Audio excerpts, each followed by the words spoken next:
নমস্কার। অশুভ গ্রহদের কুদৃষ্টি থেকে মুক্তি পাওয়ার জন্য, নিজেকে রক্ষা করার জন্য বিশেষ কিছু নিয়ম রয়েছে। এই নিয়মগুলো আপনারা আজ থেকে পালন করতে পারেন। তো কি কি করতে হবে ভালো করে বলছি, মন দিয়ে শুনে নেন। তবে তার আগে জন্ম ছক এবং হস্তরেখা ঘরে বসে অনলাইনে বিচার করার জন্য অবশ্যই স্ক্রিনে দেওয়া হোয়াটসঅ্যাপ নাম্বারে SMS করবেন।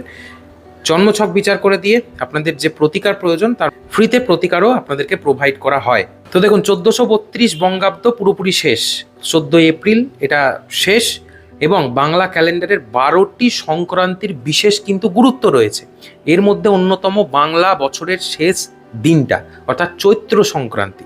সংক্রান্তি বলতে বোঝায় সূর্যের এক রাশি থেকে পরবর্তী রাশিতে গ্রমণ করার যে প্রসেস, ইন্টারমিডিয়েট প্রসেস, এটাকেই সংক্রান্তি বলা হয়।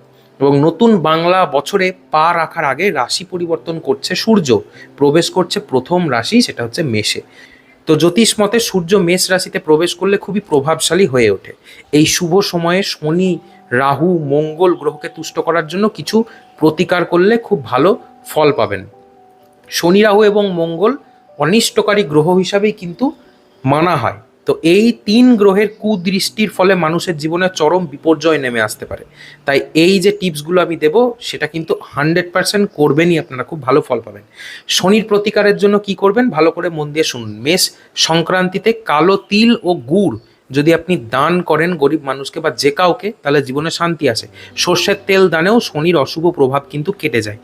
এছাড়াও এই দিন হনুমানজির পুজো যদি আপনারা করতে পারেন, শনির দোষ দূর হয়। বজরংবলীর সিঁদুর এবং চামেলির তেল যদি বজরংবলীকে নিবেদন করতে পারেন, তাহলে শনির কুদৃষ্টি থেকে আপনি মুক্তি পাবেন।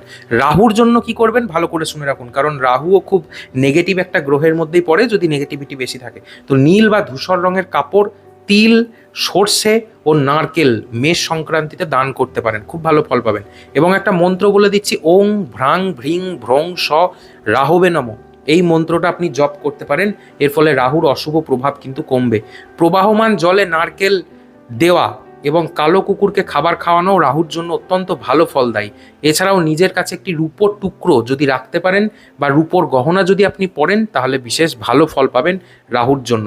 মঙ্গলের প্রতিকার খুব গুরুত্বপূর্ণ, কারণ অ্যাক্সিডেন্টাল ড্যামেজ বা অ্যাক্সিডেন্ট হওয়া এগুলো মঙ্গলের উপরে ডিপেন্ড করে। তো মেষ সংক্রান্তির দিনে লাল কাপড়, লাল চন্দন এবং মুসুরির ডাল যদি দান করতে পারেন, মঙ্গলের দোষ কিন্তু কমবে।